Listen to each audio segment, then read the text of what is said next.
Epilogue.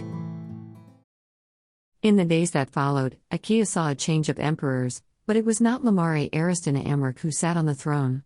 While the Nivens chanted her name and showered her with support, Lamare decided to relinquish her throne to her son and instead became her son's guardian.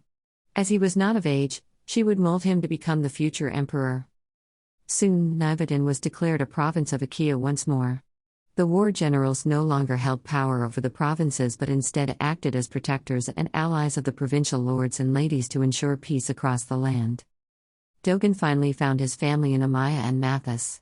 He became a lord in Lundu for his service during the Great War. On his coronation day, he married Amaya. Laren San Diego continued to be the chief hunter in Nivedin. Mayo trained to become an emperor's guard, with Bru serving beside him. Suda, on the other hand, was forced to go back to Kanelan capital to be with her grandson. Each day that Mayo trained, he kept getting better. He said he owed it to his sword that was passed on to him by Akea's greatest war general, his father.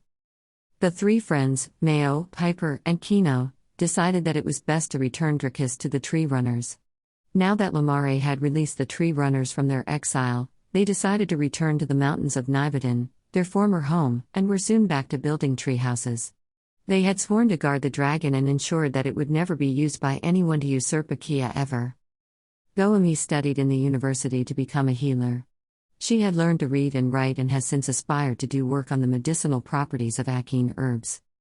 After the war, Pyper was tasked to make sandals for all of her friends as a punishment for running away from Nivedin without her mother's permission. But aside from that, she had started to train in the ways of war, and learning the moon steps was her first lesson. As for Kino, he learned to master shuffling in the moon turns that came.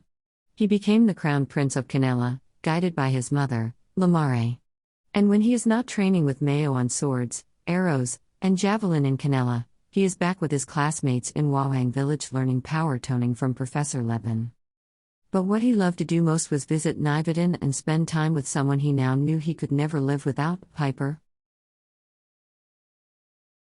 The end.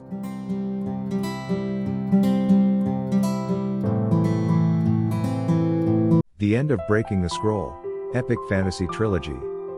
Thank you for listening to the entire audiobook. Please subscribe for more. Have a great day.